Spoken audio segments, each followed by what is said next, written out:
Good evening, everybody. My name's Durali, and I'm going to welcome you back to the World of Warcraft Legion beta. This is the Midnight Run. Alright, today we are going to take a look at Protection Paladins in Legion. Definitely a lot of changes going on throughout the entire expansion. All the classes are getting a little bit of an overhaul. Protection Paladins are no exception. First, I'd like to take your attention up here and put you towards the interface where it says my name and shows my picture, as well as the mana bar and health bar. What you will notice first is that there is no holy power bar.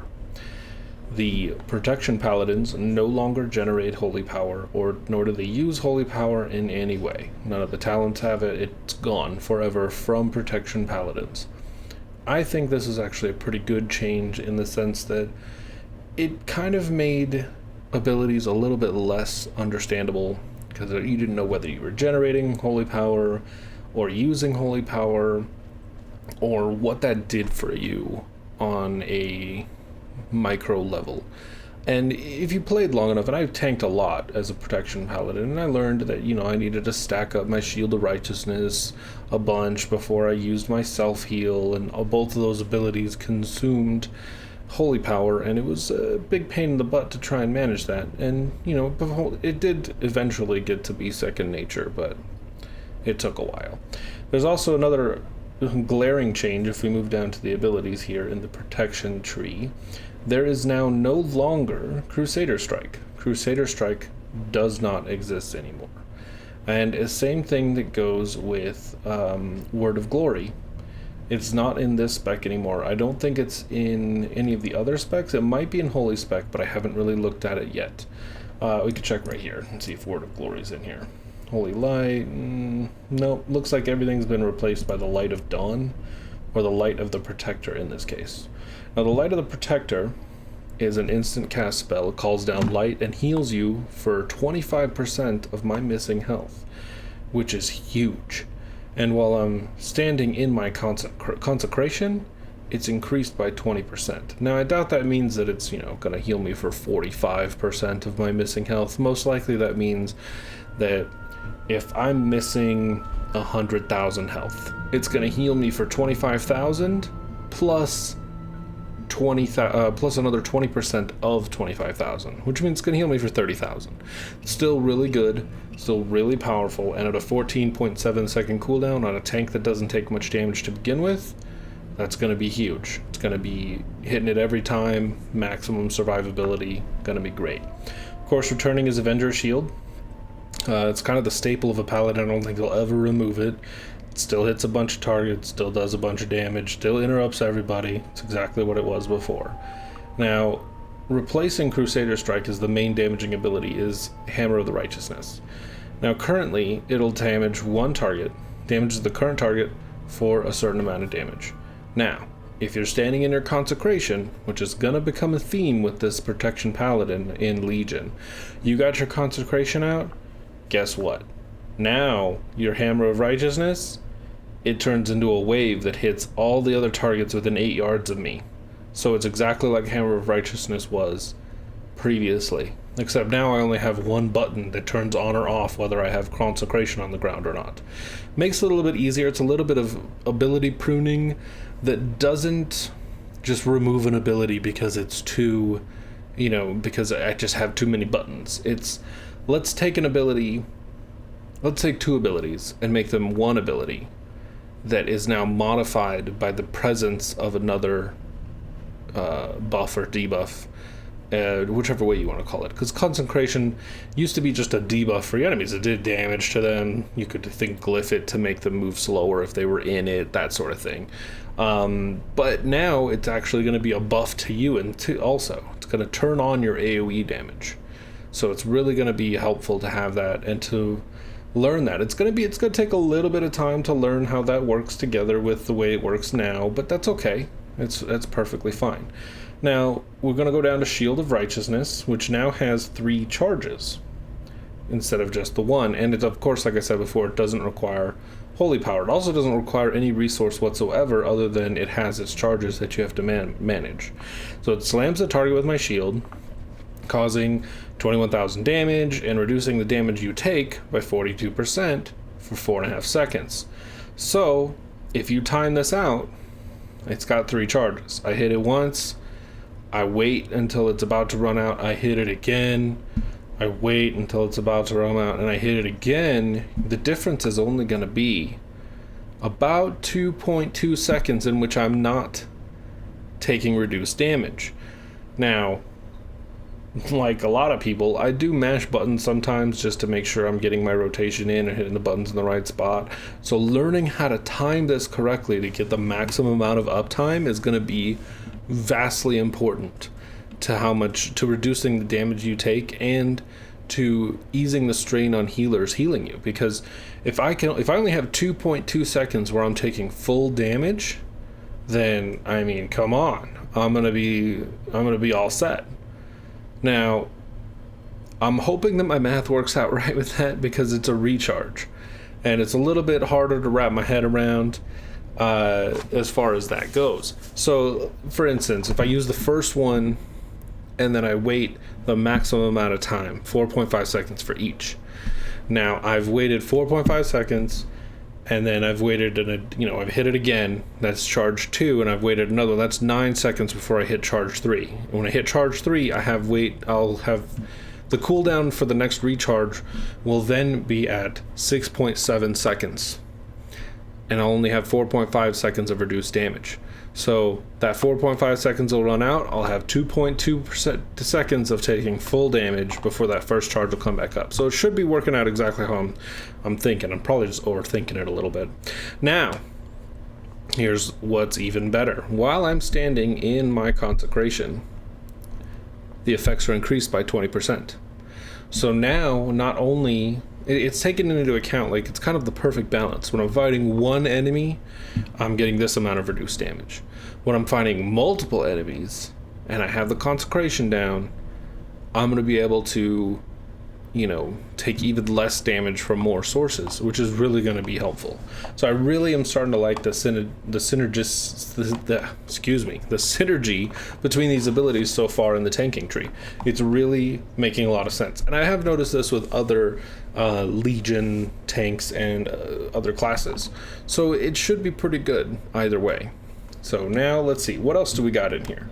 Of course, making return is Ardent Defender. It's got a long cooldown, 2 minutes, reduces all damage you take by 20% for 8 seconds. So it's a defensive cooldown. I'm going to reduce my damage even more, and while it's active, the next attack that would otherwise kill you will now bring you to 12% of your maximum health. So it's kind of like, I know the boss's ability is going to kill me if I stand here. Let me hit this. I'm going to hit this, and instead of dying, I'm going to be at 12% health, still fighting away. It does have a 2-minute cooldown. That's not too bad. 2 minutes means I can use it every boss fight, every so often in between the trash, and even if I use it before a boss, waiting the time for it to expire is not going to be that big of a hindrance either. Now, moving on from the base abilities, which these are listed for. Oh, let me get into this too. Tank, primary stat is strength, so your primary stat is going to be strength, which everybody knows or should know already. If you don't know, then welcome to World of Warcraft. Tanks use strength and stamina, most of them, except for monks and druids. Monks and druids use agility, I think. I could be wrong. I could be very wrong, but we'll get into that later. I believe I touched on that in my Brewmaster video. I mentioned it there, so if I'm wrong, it's in the Brewmaster video. I showed it to you guys already. I just can't remember. Too much new information. Moving on. Alright, so we're going to switch over to talents. Now, talents, of course, got a revamp like everything else. And at level 15, we're just going to jump right into it. The first Avenger passive, increase the damage of Avenger's shield by 50%, but it now only hits one target. So this used to be a glyph. You could glyph your Avenger shield to do maximum amount of damage, but it would only hit one target. For me, I like pulling multiples. I don't like just threading the needle and hitting one guy and bringing him to me. If I wanted that, I would use a different ability. I would use a different ability to pull him, for sure. Let me see if I can find the taunt that is. Oh boy. Well, that might make it a bit of a choice, because now I'm going to be using like judgments to pull if I don't have my actual taunt, which I can't remember the name of for the life of me. And I was playing a Paladin on live less than an hour ago. So, yeah, it looks like the only way to pull is going to be either with the shield or with a judgment. So, not having that extra taunt, which is very strange. Like, why would I not have that extra taunt? That's very weird. So weird, I don't have a taunt anymore. Unless I'm vastly mistaken. Let me look at all these. Let's see. Consecration, Avenger's Shield, Avenging Wrath, which is the same as it was before. Increasing all damage and healing you deal by 35% for 20 seconds. Divine Shield, which protects you from all damage. Standard stuff. What's this? Guardian of the Ancient Kings is standard. Flash of Light. Blessing of Sacrifice. Blessing of that. Hammer of Righteousness. Hammer of Justice. Rebuke, Redemption. Yeah. It looks like the only taunt, the only way I'm going to be able to taunt anything is if I, oh, why do I have the Retribution aura on? Oh, it's because it's a talent. Okay. So, yeah, that's kind of interesting. I do not have a taunt. Okay, well, we'll see if it's in here somewhere in these talents. I kind of threw these together without actually looking too deeply at them. But if that's a big change, then we're going to have to manage aggro a lot better without actually having to taunt. I just healed myself, or cleansed toxins on myself, is what I just did. So, Avenger's Shield, hurls shielded with enemy, interrupting and silencing them, player, and the non-player target, and then jumping to 2 additional areas, yeah. So it looks like I don't have a taunt at all. Yeah, that's very weird. I'm so confused by that now. It's throwing me off so much. Okay, well anyway. First Avenger, we know, Bastion of Light immediately grants 3 charges of Shield of Righteousness. So that could be a very good ability in the sense that I've misjudged my Shields of Righteousness. I didn't manage them properly. I need 3 more charges, and I need them now. Hit that button, and you're good to go. Very good in emergency situations. It's another button to push, which I don't like because obviously I like having as few buttons as possible. The least complicated tanking strategy you can work, that you can do, as long as it's effective, is going to be the most effective, in my opinion. Because having more buttons to hit, the more buttons I have to hit to make me take less damage, the less likely I'm going to hit the right one at the right time to prevent the right amount of damage, and then I'm just going to be messed over and my whole party's going to die, and that's not fun for anybody. Alright, moving on to the third one in this thing is Crusader's Judgment passive. Judgment can now also trigger Grand Crusader. Now if we look here, the Grand Crusader, whoops, I should say, we'll go this way. The Grand Crusader is a passive. When you avoid a melee attack or use Hammer of the Righteousness, you have a 15% chance to reset the remaining cooldown of Avenger's Shield, which, as we all know, as Paladin tanks, Avenger's Shield gets used a lot. It creates a lot of threat, it makes a lot of enemies, it does interrupts, it does a lot of things. It's kind of our Swiss Army knife of abilities. You use it whenever it's available because it's that good. So now this is going to allow my judgments to trigger that as well. So I thought, why not give me a better opportunity to cast Shield, or Avenger's Shield even more? Because if it's my bread and butter, if it's what I need, then why would I do anything else? So let me increase that chance as much as possible. Alright, in the second tier, at level 30, you're going to get a choice between Holy Shield, Blessed Hammer, and Consecrated Hammer. Now, Holy Shield increases your block chance by 10%. Which is great all the way around. Increases, also allows you to block spells. Great all the way around. And your successful blocks deal holy damage to your attacker. There is no downside to that. None whatsoever. So that's why I took it. I took that completely. Also, it's a passive. Going back to how I don't like hitting extra buttons. Now, Blessed Hammer replaces Hammer of the Righteousness. Now, it throws a Blessed Hammer that spirals outward, dealing a bunch of holy damage to enemies that it hits, and causes them to deal 15% less damage to you on their next auto attack. That's very good. 15% less damage across the board is good, but I think that blocking more and dealing damage to those that I blocked, I find that a little bit better for me. Also, I like the way Hammer of Justice or Hammer of Righteousness already works, so I don't really want to replace it, especially considering I haven't tried it out yet. I just barely built this guy, you know, to show you guys the highlight the abilities that he has. Now, Consecrated Hammer. Hammer of the Righteousness has no cooldown and always gains the damage bonus of Consecration.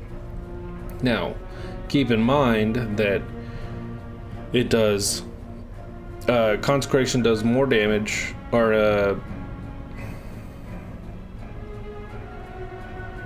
yeah, it doesn't. I don't know why it's saying it increases or gives you the damage bonus, because I don't see a damage bonus listed on Consecration or Hammer of Righteousness, unless it means the AoE effect.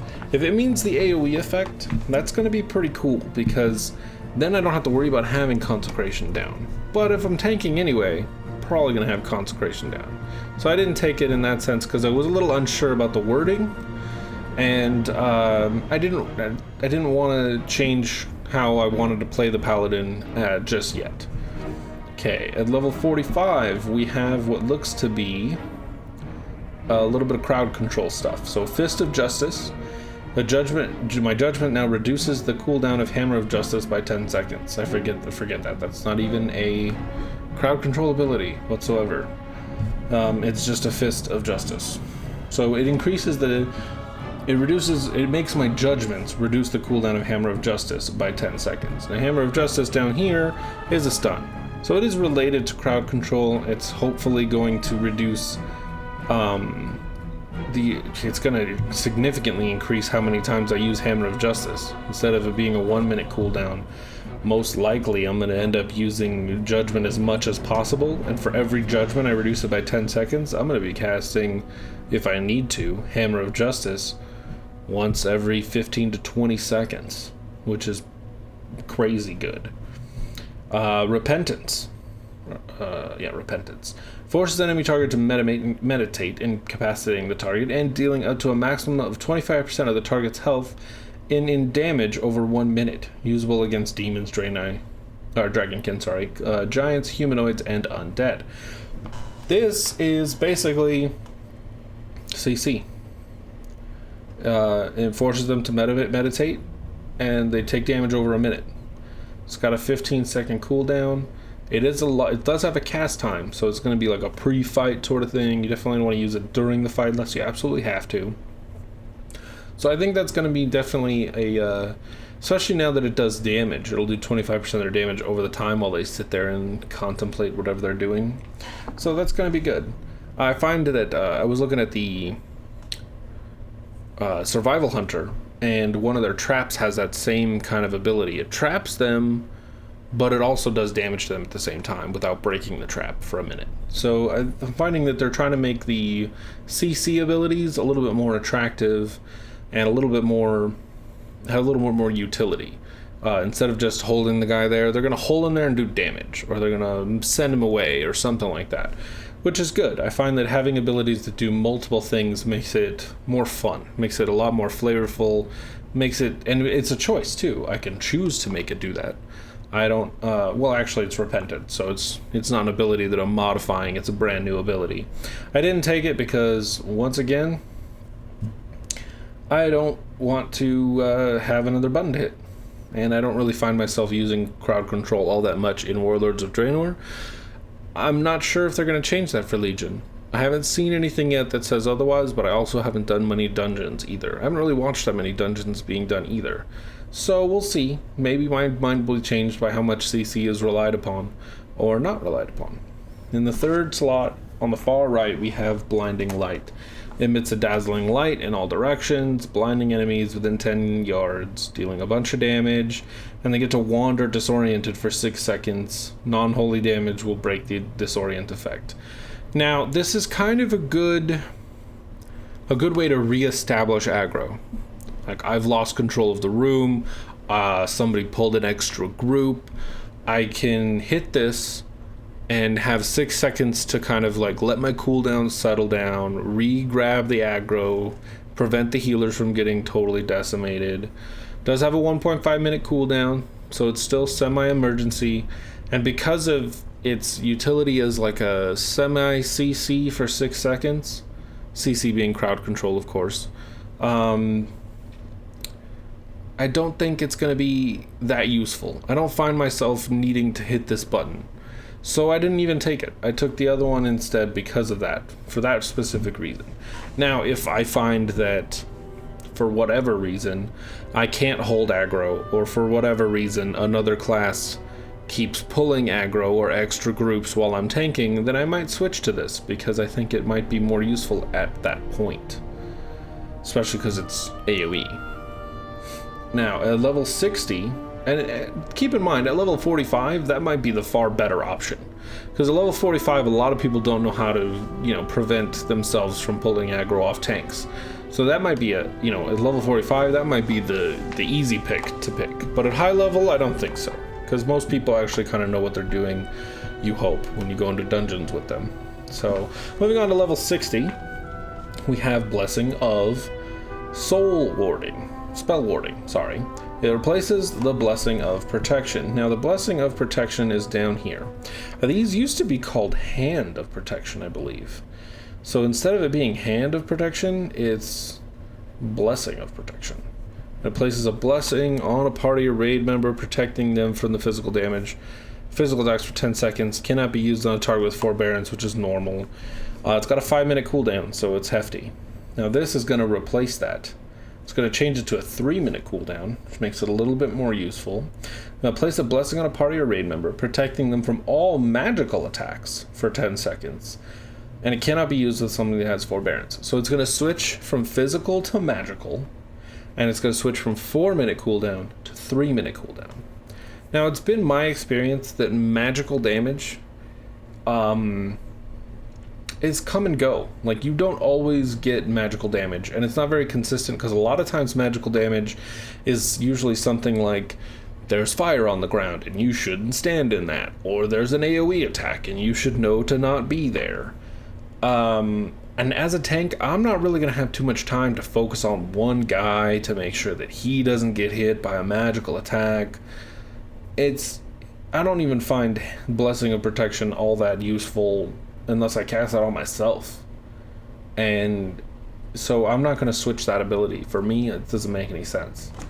Now we're going to go Blessing of Salvation. This will give me a new ability, which used to be just a core ability of Paladins. Blessing of Salvation, you just had it. Place a blessing on a party member, temporarily removing all threat from the target and causing an additional threat generated to be transferred to you. Now this could be very good in a 5-man situation, or even in maybe a 10-man raid, where the healer is pulled aggro somehow, or one of the spellcasters is just doing massive damage, or a hunter's doing massive damage, and you want that threat to be on you. And there are misdirections on cooldown, or whatever, for whatever reason. Placing this on them will get rid of all their threat, transfer it all to you. Very good. It's like a taunt in a way, or like more like misdirection though, but in the reverse. Like, give me your threat instead of like, take my threat from me. So I like it. But then there's also Retribution Aura, which is a passive which always appeals to me more. You deal 274 holy damage to any enemy whose melee attack strikes a non-tank party or raid member within 60 yards. Now, that's good. That's very good. Because it's going to deal damage to... It's going to deal damage to those who hit people who aren't you. And that in turn should encourage them to, because the damage is coming from you, that should increase the threat on them to come to you. Now, I'm a little iffy on this one because the aura is okay. I might actually switch to Blessing of Salvation because I do seem to have some empty spaces here on my bar. So, but for now, I'm going to keep it at Retribution Aura. Now, at 75 is where we start getting into some higher level stuff. We got the Hand of the Protector, which changes the light of the Protector, which is down here. It changes that in the sense that now we're going to have, instead of 14.7 seconds as a cooldown and an instant cast, we are going to have a instant cast with a range, because it's not just going to be healing you, and a 9.8 second cooldown. Calls down a light to heal a friendly target for 25% of the target's missing health. Now that's going to be good. If I needed to heal somebody else, that would be really good. I could see that being good. But my job as a tank, in my mind, is to prevent them from taking damage in the first place. Now I know that's not always the case, and I know that things don't always go according to plan, but because that's the way I like to play, I'm not taking this down. Now we have Knight Templar. Now it reduces the cooldown of Divine Steed by 50% and reduces all damage taken while mounted on your Divine Steed. Now, Divine Steed is not an ability I covered, but it is here. Divine Steed is right down here. Now it summons your holy mount to ride for 3 seconds, increasing movement speed by 100%, usable while indoors or in combat, and it's instant. This ability is going to change the way Paladins PvP, for one.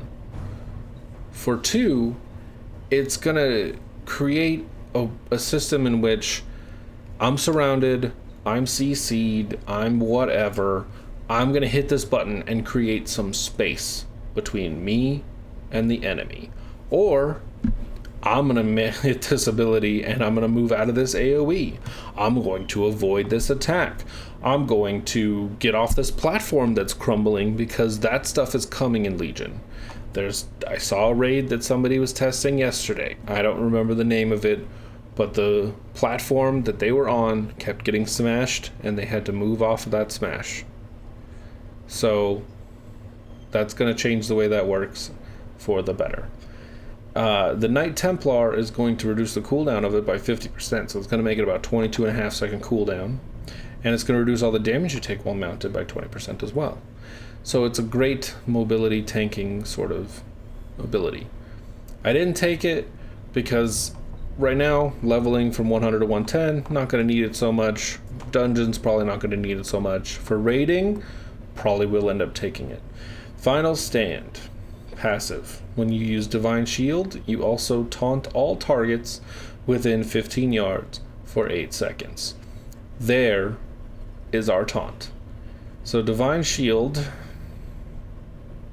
is this one with a 5-minute cooldown. This is obviously a situational thing. It reminds me similar to the, I want to say the mocking banner that warriors have. You plant it down and it taunts everyone towards you. Cool. Same type of thing. Emergency taunt, pretty good. Divine Shield protects you from all damage, and you can't be used if you have forbearance. So it's, hey, I don't take damage, and everything is trying to attack me. Very good synergy there. At level 90, we get into the Aegis of Light, which is channeled with a 5-minute cooldown. Channels an Aegis of Light that protects you and all allies standing within 10 yards behind you for up to 6 seconds, reducing all damage taken by 20%. This seems a bit 5-minute cooldown for that doesn't seem great, especially considering the damage reduction is only 20%.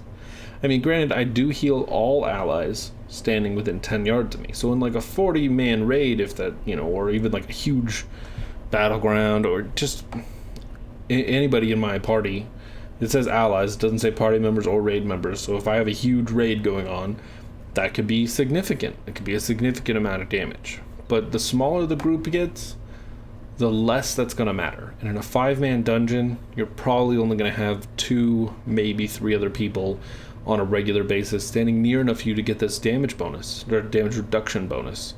And that's not really going to help too much. So I didn't take it. Instead, I took Judgment of Light, which is the passive. The Judgment now applies Judgment of Light to the target, causing the next 40 successful attacks against the target to heal the attacker for 1,000 damage. This effect can only occur once per second on each target. So, I hit my Judgments. I Judgment a boss in a raid, for instance, or even in a 5-man dungeon. The next 40 attacks that hit that boss heal the attacker. That creates a great amount of utility. That turns me into an off healer as a tank. So now, not only, and this is every Judgment, because there's no internal cooldown as far as I can tell. So 40 attacks, unless it, when the 40 comes off, then I Judgment again, but even then it's going to have 100% uptime. 1 attack per second is going to heal the attacker for a certain amount. That's huge. That's going to ease the load on all the healers. That's going to make it great. And imagine if you had multiple paladins doing the same thing. It's just going to exponentially stack, assuming they stack, of course. This, I think, might end up getting a nerf the more I talk about it, but hopefully it makes it in because I think it's awesome. I think that this is going to make Paladin tanks, if there's a damage-intensive fight that has a lot of AoE damage, you're going to need a Paladin tank. You're going to need a Paladin tank, and you're going to need those Shadow Priests to dish extra healing, and you're going to need the Shamans who can just kick healing out. You're going to need utility. You're going to need synergy and utility to get this done. And I find that that is perfect for what I want to play as. Plus, now you don't have to rely completely on the healer. Now the last one in this one is Consecrated Ground. Up to 6 allies standing within your consecration receive healing over every 1 second, and enemies have 50% reduced movement speed. Now, this is going to be great in raids when you have a melee group standing in your consecration, but in a 5-man dungeon, not so much. And because right now I'm focusing on soloing, duoing with Rumsy Rum, but mostly small groups, I've taken the other one instead, because I feel like I'm not going to have enough melee people around me to make this worth it, so not really. And 50% reduced movement speed doesn't really bother me too much. I think it's probably going to be pretty good in PvP though. That 50% movement speed reduction, that could be significant. Alright, now at level 100, which is where we are now, Righteous Protector is the one I took. Shielded Righteousness reduces the remaining cooldown of Light of the Protector and Avenging Wrath by 3 seconds. So why not? Why not? My Shield of the Righteousness now makes Light of the Protector 3 seconds less of a cooldown, which just took it from being 90% uptime to 100% uptime. And it's going to reduce the cooldown of Avenging Wrath by 3 seconds every time I cast it, so that's going to take that from being cast once every 2 minutes to probably closer to once every minute and a half, maybe a little bit less, depending on how often you get to hit it. Very good. Very good synergy. I love it. I love the synergy that's built into this. Now in the second in the middle we have Seraphim, which is an instant. It's a light. The light temporarily magnifies your power, increasing your haste, critical strike, mastery, and versatility by 750. Consumes up to 2 charges of Shield of the Righteousness and lasts 8 seconds per charge. So this could be a 24-second thing. Oh, well, 2 charges. So 16 seconds. This could last for 16 seconds, which is half of its own cooldown. And it's going to give you haste, crit, mastery, versatility, which means you're going to heal more, you're going to damage more, your ability's going to hit harder, you're going to hit more often, and you're going to crit more often. This is a very good self-buff. This is a very good soloing, I would say. Hit this, you're soloing for days. You're going to heal better. It's got a 30-second cooldown, which will be reduced by the charges of your shield. Very good. Very good synergy, very good choice. The last ability that we're going to talk about is the Last Defender. Each enemy within 8 yards reduces the damage that you take and increases the damage that you deal by 3%. This effect has diminishing returns. Now, if it wasn't for that last sentence, this effect has diminishing returns. If it said something like up to X amount of enemies, then it would be better. But because it says this effect has diminishing returns, I don't know what that means in the sense of how is it going to affect this ability. Is it going to make it so that I get 3% for the first one, but I only get 2.5% for the second one, and 2% for the third one, and 1.9% for the fourth one, you know, and so on and so forth. And then by the time I get to 10 enemies, I'm getting 0.1%. Like, that doesn't really interest me. That seems like too much of a detriment. If it said I got a flat 3% for up to 10 enemies, that means I'm getting 30%. I'm increasing my damage by 30%, and I'm dealing 30% extra damage, which would be broken. Don't get me wrong, that'd be way too overpowered. But if they did, 5 enemies, or even if they lowered it like to 1% for 10 enemies, or 1% for 20 enemies, it's going to get exponentially better if the more people you have. Now, it is going to get better the more people around, but with diminishing returns, I just don't think it's going to outweigh my choice, for me anyway, Righteous Protector. Alright, now we've covered the abilities. We've covered the talents. We've taken a look at my character. I'll pull out his shield and his sword they give you when you get to, when you create your character here on the beta. Now, I'm going to fly down here to the target dummies. We'll swoop down. And we'll just kick off a little damage like we always do. Oh, a little bit of lag there. So, You know, good damage, good damage. It's a little too loud in my ears, but that's okay. But, you know, heal myself for a bunch, which I don't even need to do.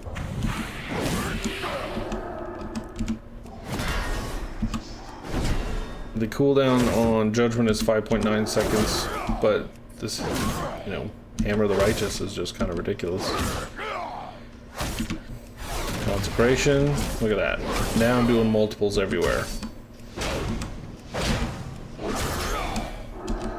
Damage reduction takes by 50% for Shield of the Righteousness. So with Consecration up, my Shield of the Righteous reduces the damage I take by 50%. I can deal with that. I do feel that without Crusader Strike, I have holes in my rotation. There's nothing I can really hit to absorb that extra, like, that extra couple of seconds where I have no abilities, or, you know, while I'm waiting for the right moment to hit my Shield of Righteousness. So, that's, you know, it is what it is. Alright, well that's it for this Paladin video, and I just wanted to give you a good look at what you can expect when it comes time for Legion to start at level 100. I have been Terali, this has been the World of Warcraft Legion Beta and the Protection Paladin. If you liked it, hit the like button, and subscribe for more content in the future. And until next time, I'll see you on the next Midnight Run.